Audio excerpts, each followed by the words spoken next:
You're listening to the Exhibitionist podcast, hosted by Nicola Reader and brought to you by InspiringExhibitors.com and Pro Extra, a wholly owned subsidiary of 12th Man Solutions Limited. And welcome to episode 18 of the Exhibitionist, the podcast. I'm your host, Nicola Reader, and thank you once again for joining us. It's great to have you listening in. Very shortly on this episode, we will be handing over to a conversation we had with Marlon Doyley, who recently won an Exhibition News Award for Best Newcomer of the Year. And he'll be talking to us about what he thinks it means when the judges said that he just got it in terms of the exhibition industry. Before we get to that conversation though, I just wanted to reflect on a conversation we were having with somebody in the last couple of weeks that we thought might be useful to all of our listeners. And that's around staffing and how you make the decision about whether you need technical staff on your team or whether you need people who are good at exhibitions. And if you've got the luxury of having a big stand that requires a number of people, you've probably got the opportunity to have both. But if you're on a smaller stand, say maybe just a 3x3 shell, and actually probably more than 2 or 3 people on your squad starts to look quite cluttered, how do you make the call between having somebody who's very technically knowledgeable and can therefore answer the questions that visitors might have about the intricacies of your product or service versus actually somebody who's just very good at exhibitions and filtering and getting to the point where you know if this visitor can add some value to your business. So how do you make the decision? Well, in so many ways, as with any exhibition, it's about those SMART objectives that you set right back at the very beginning of the planning process and thinking about what is it we're actually wanting to get out of this show and who are we likely to attract. So it may be that you go into a show thinking, we have a new product or service, and actually what we want to do is just gather the information of a large number of people who potentially could be interested in our product. And therefore, it's more about understanding a business, understanding if your product has a role to play in helping their business, and if it is, getting the right contact details to then follow that conversation up at a later date and hopefully meet for that coffee and a chat and convert it to a sale. If you're in a different situation, however, where perhaps you already have a product in the market and what you're taking to the show is an enhancement or the next version or an update, and actually the benefits of those changes to the product or the service are that it is something technical, that you've resolved a glitch or you've made it faster or you've made it more efficient, then actually maybe the technical expert is the person that you need on the stand, because the visitors that you want to get there are the ones who are already familiar but might have some really in-depth questions about the changes they'll need to make in their business or their software or their machines or processes to incorporate whatever it is that's new that you're offering. So it really is about those SMART objectives. And once you know what it is you're trying to achieve and who you're trying to attract, it then becomes down to your pre-show marketing, where you start to think about who are we trying to connect with. So again, if you're trying to get that scale, then a lot of people who have a interest in what you're doing but don't need the technicalities, you might spread your message quite widely through trade press, for example, where you can talk to a lot of people, and not just people who are coming to the show, but people who are just reading the magazine in general.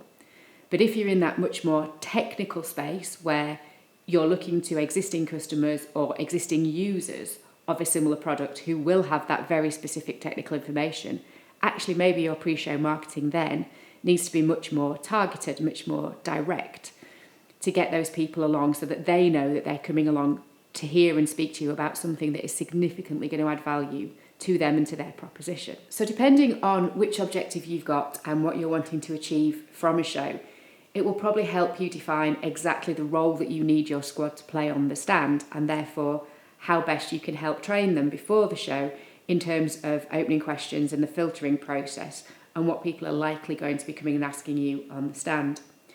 Staffing is a really, really tricky issue, and as I say, the smaller your stand, the more difficult it becomes because you don't have that luxury of being able to have 6 or 7 or 8 people who can all play a different role. And that again is where training and role assignment can really, really help in just understanding who's going to be doing what.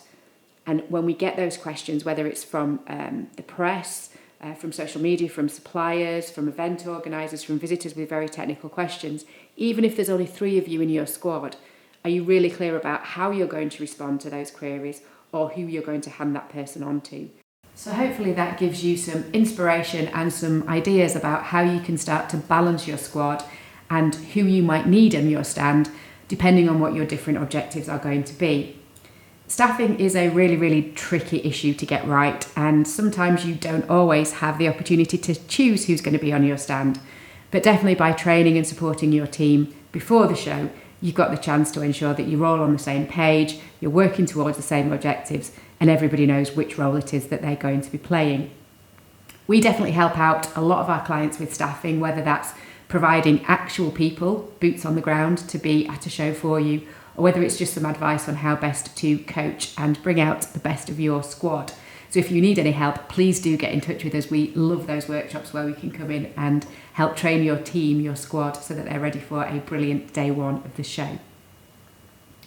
So now we're going to hand over to this week's conversation, which was with Marlon Doyley, who was a little bit nervous speaking to us, and hopefully we're not that scary.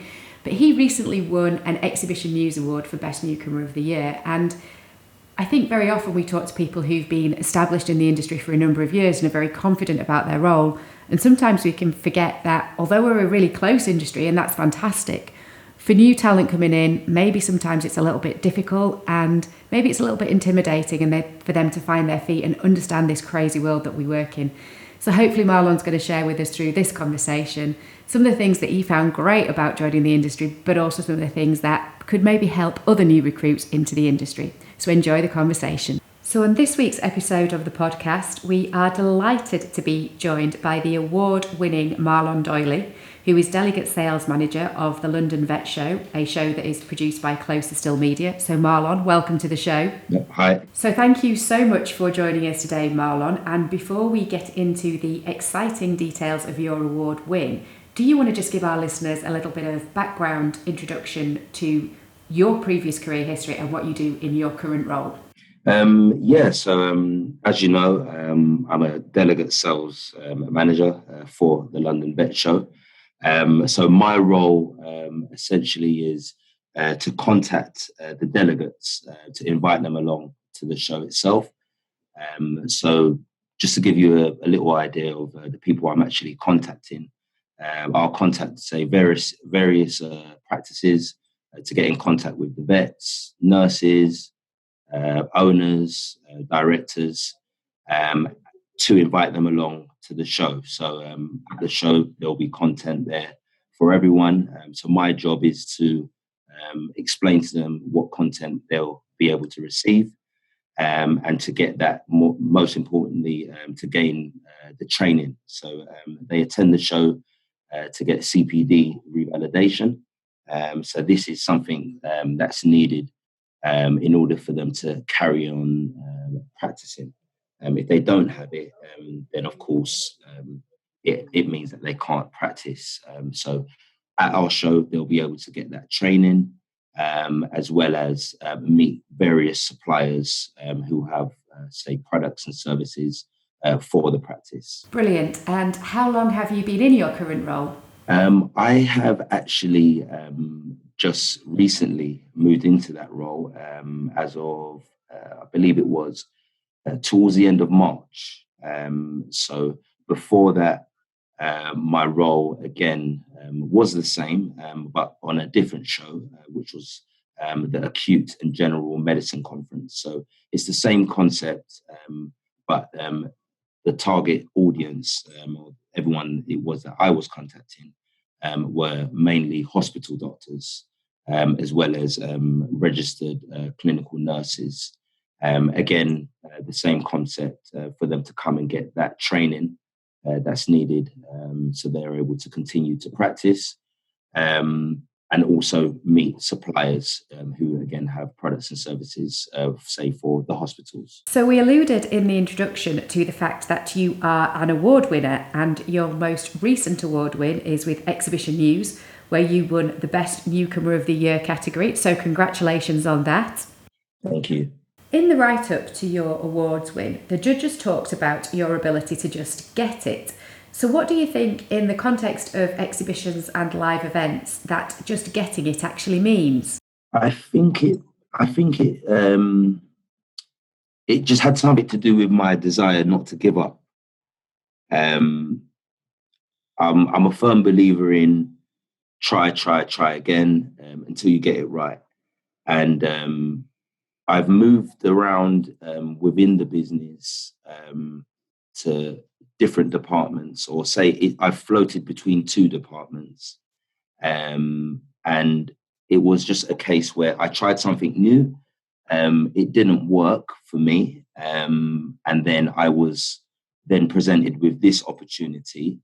And I just grabbed it with both hands and tried my best. I literally just done everything I could. So whether that meant coming in early, staying late, various deadlines, I was all for it. It was always about hitting the target. So I think that's what they were referring to when they mentioned about just getting it. So quite tenacious and enthusiastic. But thinking back, what was it that first interested you in coming into the events industry? Well, my previous role before I joined CloserStill, it was for a recruitment company.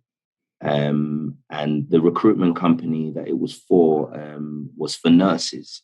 So I enjoyed the fact that I was speaking to nurses and able to help them gain work. So things got a bit sticky, say, and a friend of mine told me about the events company and thought that I would be good. And it was something I've never done before. So I wasn't too sure myself, but he told me, I think you'll be good. I think you'll be good. And things got sticky, as I said, and I got in contact with him to find out if there was any roles available.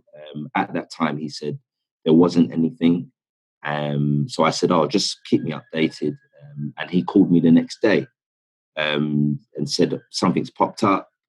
When can you come for an interview? So I came as soon as I could. And then eventually I joined the company. So upon having that interview itself, in that interview, I was explained the role of what it is that I would be doing. And I thought it sounded okay. I thought maybe it's something I can do. Let me give it a go and see how things went. And things went really well. So yeah, no complaints whatsoever. It's really interesting. We so often talk to people who have fallen into the industry by accident. We don't often hear of many people who've proactively planned perhaps to come into events and exhibitions. So you were a real newcomer from day one. Based on that, what surprised you most about the industry since you joined? I think it's my perception in regards to what the role is. Before, I always thought, it would be a conference in regards to, say, maybe 100 people, and it would just basically be cold calling and trying to get people to come along to the conference itself. But I think what's really surprised me is that all of the events that we actually run, it's to do with training. So whether it's for technology, whether it's healthcare, or currently I'm on the London Vet Show. So for the vets, we're actually providing a service that they need, and it's very important. So it's something that they need to do. But of course, there are many options. But again, knowing that, for example, the London Vet Show, it's the largest in Europe. So, knowing that I'm currently working on a show that is the largest in Europe. And again, it's not just inviting anyone along. You're actually inviting certain people. And the reason that they need to attend is to get that training. And then as well as getting that training, they're able to meet up with different suppliers to get products and services. So the main thing for me, I'd say, is just knowing that what it is I'm doing is definitely worthwhile. I actually am helping someone Maybe it's a role that I can't do. It's not something that I do. I'm not a vet myself, but just knowing that I'm able to put the vets in contact with the training that they need, as well as meeting those suppliers, gives me satisfaction. So I think that's what really surprised me about joining the industry. Yeah, I think historically the perception has always been that exhibitions are quite transactional, and it's all about the supplier and the visitor having a business transactional conversation.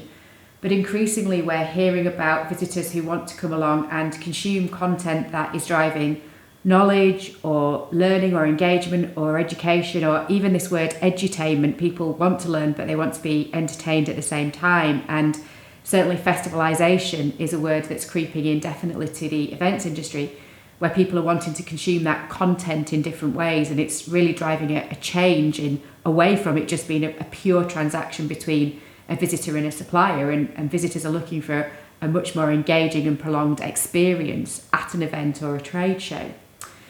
So thinking about your entry into the industry, what would you change to make it easier for great new talent or people outside of the industry to come in and be part of events and exhibitions? What would you like to have seen done differently that would have made it easier for people from other sectors to actually come in and join us within the event industry? I'd say give people a chance, whether they have experience or not. I'd definitely say give people a chance. I know for sure at CloserStill, it's a company where when I joined, I had people around me who had experience, but I also had people around me who had no experience whatsoever. There's been, say, graduates. There's people that have, say, never gone to university, like myself. Some people who have never spoken to or had a job on the phone before. But this company, it's not based solely on experience. A lot of the time, when speaking to, say, the manager about new members of staff that are needed, a lot of the time it's just, let me just call this person, have a conversation, and let's see how the conversation goes. So as long as that person's able to have a conversation, then that is more than likely that they could be considered for the role. Because I think that is really important when you're actually having a conversation with someone, and you're trying to let them know the reasons as to why they should attend. It's important for that person not to feel as if you're just trying to sell them something. It's better to come across completely honest. And I feel that this company, CloserStill, allows people, with whether you have experience or whether you don't have experience, for you to be given an opportunity just purely on the basis of that you're able to have a conversation with someone and you come across as honest, because you need to ensure that the person you're speaking to, they trust what it is that you're saying, in order for them to actually attend. And then by all means, once they do attend, then they're able to see everything for themselves with their own eyes. So again, it's I would encourage every company to say give people a chance, whether they have experience or not. I think that's a really great message. I think whoever you are in the industry and however long you've been working in it, whether you come into the industry at 20 or 30 or 40, we've all been there at day one and had to start from the beginning where we knew absolutely nothing, and you've just got to start learning.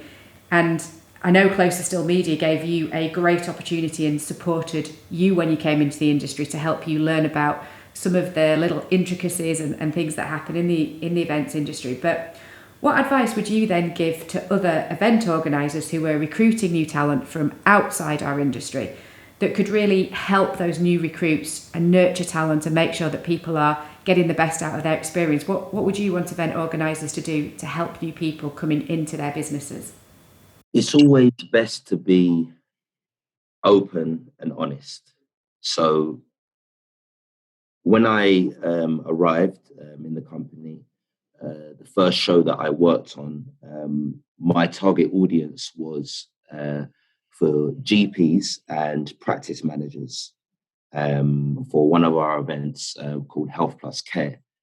And at first, I did find it a bit hard in order to get through to the people I need to speak to. But I was always told that if I have any problem, no matter how big or small, come to us and speak to us about it. So I did.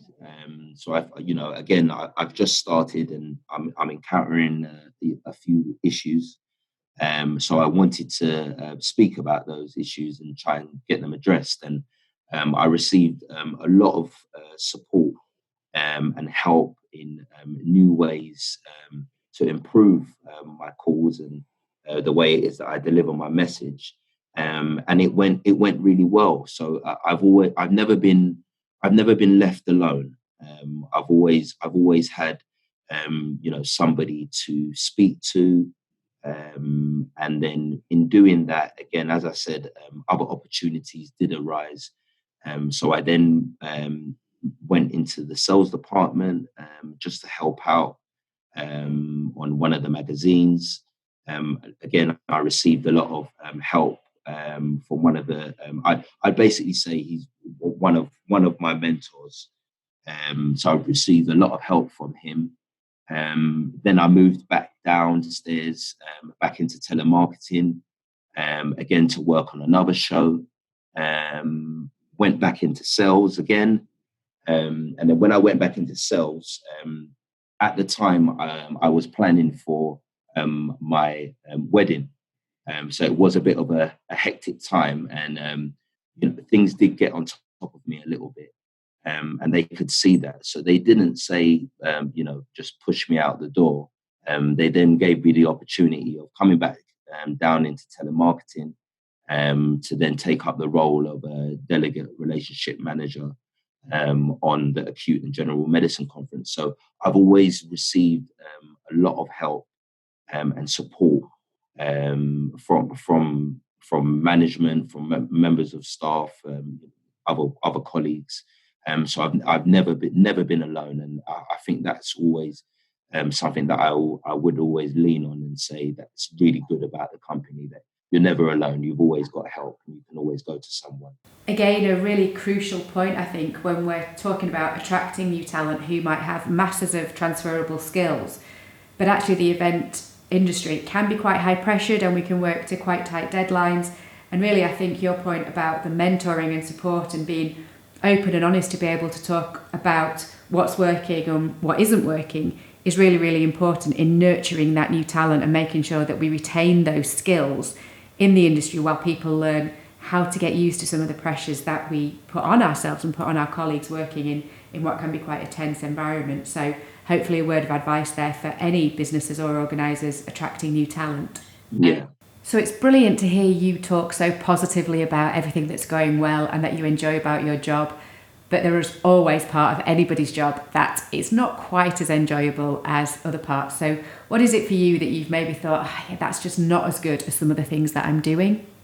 I don't enjoy when the show ends. That's what I would say. I would say I don't enjoy when the show ends. I think the events that I've worked on, whether it may be involvement because it's the show I'm working on, or whether I'm needed on site as one of the theatre managers, I don't tend to enjoy the last 2 hours of the second day, because that's then when everything's coming to a close, basically. So you've worked on the event, put in the hard work and the graft, and then the last 2 hours, it's now everything's getting packed down and everyone's leaving, and that's pretty much it. But depending on the event that you're working on, then the next day it might be a bit of a quiet day, but for you, but nevertheless, the week after that, then it's back in, and you start again, and onto the next year, and you start working. So I'd say that it's the last 2 hours of the second day that I don't really enjoy. Just knowing that, right, that's it now. It's coming to an end. Yeah, it's a really well-known phenomenon of post-show blues, and really important that we all look after each other in that period of time after a show, because it can be quite sad when things are over. I know we're just back off 3 weeks of back-to-back shows, and whether we've been pulling presenter programs together for live theatres or staffing shows for clients, you always feel really sad at the end of each one, and you think, I've put my heart and soul into that for the last 6 months, and now that's all over, and what do we do now? And we were talking earlier before we started recording about your wedding, and it's a similar kind of thing where you put all that time and effort and energy into the wedding, and you go off on honeymoon, and you kind of come back and think, well, what happens now? What do we do when you're just back to normal? Yeah. And I think it's the same for shows where, during that breakdown and a couple of days afterwards, it can feel a little bit sad when everything's over. And I think you just have to look out for each other, think about the next show, think about what makes you excited, and crack on with delivering another great event. Yeah, it's just a part of the cycle. So during your short time in the industry so far, have you got any funny stories that you can share with us about where you thought things were going wrong, but actually it all turned out okay in the end? I'd say, the best bit is when you go to the event and the delegates themselves, they'll see your name badge, and then they remember you, and you would have only spoken to that person, say, maybe for 5 minutes, and it was so long ago, but depending on the conversation that you've had, then it's always nice to be remembered. So I know that the first show that I actually went to, on day one, at the end of day one, I had a letter in the organizer's office from a group of nurses. And they basically said that they were looking for me. They couldn't find me. They wanted to say hi. And they said, hopefully we'll see you tomorrow. So that was nice. And, I really did feel good about good knowing that I've made a positive impression. And then day two came, and I got a call on my mobile from a colleague of mine in the office.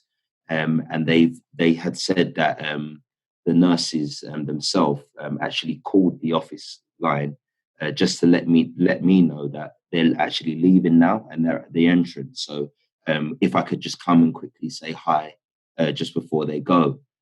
So I ran over, said hi, asked them if they enjoyed themselves. They said they did. Said that they're going to be coming along next year, which was great to know that they had a good time. But that was that. But it was just nice knowing that everything that I had said to them in regards to the show itself, it was all truthful. So everything that I had said that they would receive upon coming to the event, they received it. And in fact, they then decided that they're definitely going to be coming along the next year. And the following year came. They attended again, but this time they brought more people with them. So that it was good to know that it's always good to know that you leave a good impression. So that was really one of the highlights for one of the shows that I've done. And there's been a few more. I mean, you'd think to yourself, oh, you've never met these people before in your life, but I've received hugs, from people, and it was as if they're a friend, and a friend of mine that I speak to every day. But it's only a couple conversations that you've had with these people, and because they're so happy, then they meet and greet you with hugs, and it's really nice, really really nice to know that what I'm saying is truthful, and everything that they're going to receive in terms of the information, it's there. Yeah, it's so true. I am sitting here, as I so often do, recording podcasts, nodding my head, agreeing with everything you're saying. And it happened to us too. We were just at Auto Mechanica in the last week, and we did their exhibitor training day. a few months ago, and as we're walking the floor in Birmingham this week, we suddenly heard this, Steve, Nicola, and this guy comes running over to us, and he'd been at the exhibitor training day and bought a copy of our book, and he said on day one he'd walked around the show looking at stands saying, well, they're not getting that wrong, they're eating, they're on their mobiles, I don't know what their message is, I don't know what it is that they do. And he subsequently went on for his planning and changed a lot about how their stand was set up and the squad that he took with him to the show. And it's just really satisfying when you think, yeah, we think we've got some advice, inspiration to share, but when you hear somebody's actually acted on that and you're helping them to have a better show and deliver better results and a better ROI, it's really, really satisfying to know that you've helped and add value. So well done to you, definitely, for adding value to your clients and making sure that you're helping them to be better at their jobs. Yeah. So thinking about getting great new talent into the industry, we know a lot of event organisers are working really hard with schools and colleges and education to try and go out and deliver the right messages about the event industry and to inspire young people and students to think about event management or apprenticeships and coming into what is a really vibrant and lucrative industry. What do you think we could be doing better? What could event organisers be telling those students and talking about to really inspire great new talent to want to join us? I think it's just reiterating the point that you can't knock it unless you've tried it.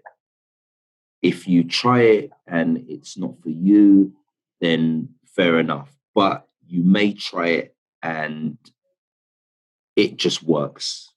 It just works. So, I mean, we've had people that, again, they've had absolutely no experience whatsoever. One person actually, he's a young guy, Ethan. He was actually a chef, and he came into the company, and it worked for him. So he started as a delegate sales relationship manager as well, in order to invite people along to the show. Was fantastic. And now he's in sales, and now he's actually selling stand space. So again, this is somebody that was not on the phones. He was in the kitchen, and he's given it a go, and it worked, and he's really doing so well. So, I mean, again, what I would say is to stress the point of don't knock it unless you give it a go. Yes, it's all those transferable skills that you talk about as having a chef, things like working under pressure, working as part of a team, real attention to detail, all skills that would be really, really relevant in the event industry that we would want to attract. And I think, we're little exhibition geeks, and I am never happier than when I'm on a show floor. And for some people, they think it's the industry for them, come in, do a couple of days and realise actually it's not what they thought. But yet equally, there are lots of people who've never considered it, come and spend a couple of days at a show and are absolutely bitten by the bug and think, yeah, that's the place I want to be, that's the career and industry for me for the future. So you've been doing some great work in the industry already, and it's fantastic that you are recognised as an upcoming star. But what's next for you? What are your aspirations? If you could have any role on any show, what would that be? It's a tough one. I think where the show that I'm on now, it's considered, as I said, the largest in Europe. So I've just started on the show, and I've actually taken over from somebody who was on the show for a very, very long time. So they are very well known in regards to everyone that I speak to. So I think my aim is basically to be that person that everybody remembers, that they know that they can contact me, whether it's good news, bad news, and I'll try my best in order to provide the best service possible. So I'd say that my aim right now is to make sure that I fill these shoes properly, and do the best job that I can. So that sounds like a fantastic aspiration and an approach, but it is really hard when you've got big shoes to fill and you're really conscious that you don't want to let your predecessor down and you want to do a good job for them. But it sounds like you've got off to an absolutely cracking start and you'll be carrying on that legacy that has gone before you. So good luck with that. Hope so.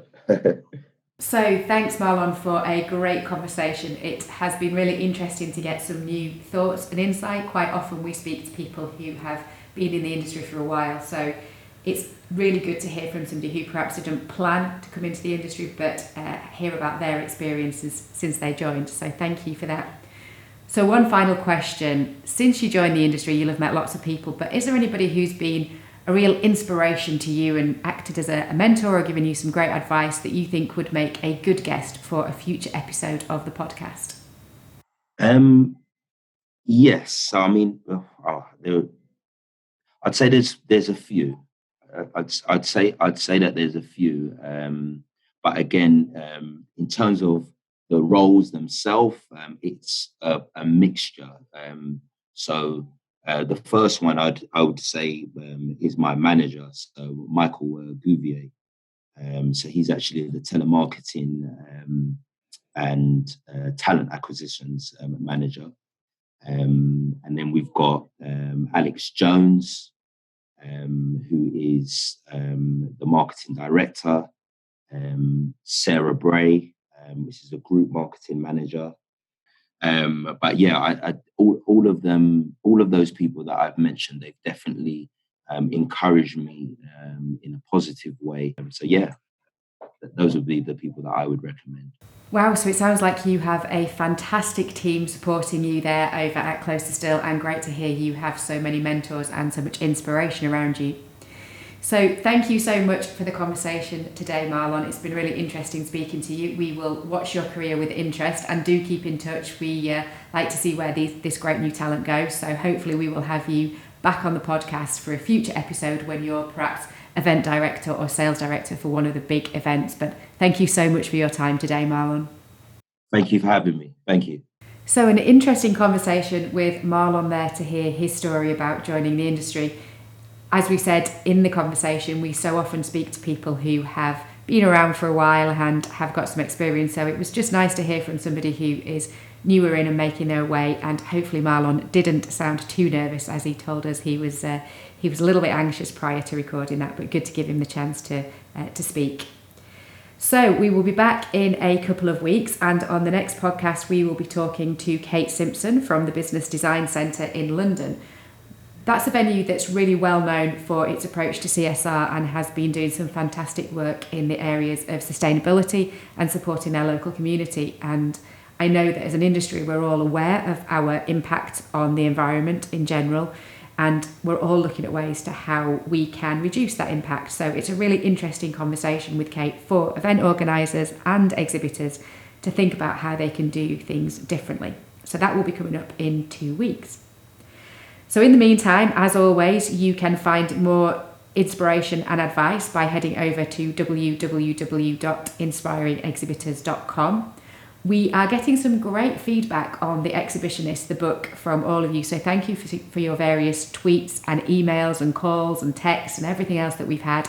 If we could ask for one thing, it would be, if you've bought your book via Amazon, please could you go and leave us a review. We've got a few on there already, so thank you so much to the people that have done that. But it really, really does help us. So if you've read and enjoyed the book, please hop over onto Amazon. It doesn't need to be a long review, but just let us know what you think there, and we would really appreciate that. As always, you can get in touch with us via LinkedIn, email, or Twitter. We love hearing from you. And if you've got anything that you want us to talk about or anyone you want us to talk to on a podcast, please let us know. But in the meantime, thank you once again for listening, and happy exhibitioning. Hop over now to inspiringexhibitors.com to subscribe to our newsletters, blogs and future podcasts, keeping you up to date with industry insight. While there, you can also find out more about our new book, The Exhibitionist, Inspiring Trade Show Excellence. Once again, thank you for listening.